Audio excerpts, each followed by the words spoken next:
Target gawing sentro ng kalakalan, industriya at pamamahala ang Butuan City sa buong Caraga Region.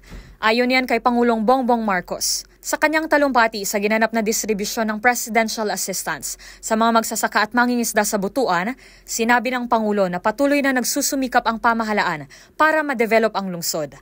Isa sa mga hakbang dito ay ang pagtutok ng kanyang administrasyon sa pagpapaunlad ng sektor ng agrikultura at pangingisda.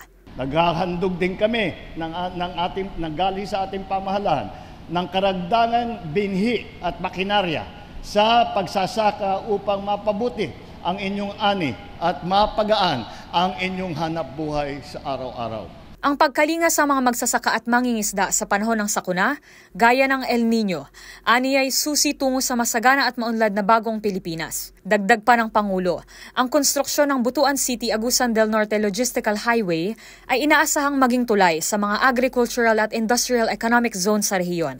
Gayun din ang pagpapalawak ng bypass road na nakikita ng gobyerno na magpapabilis ng daloy ng produkto at serbisyo sa bayan at mga karatig nitong lalawigan.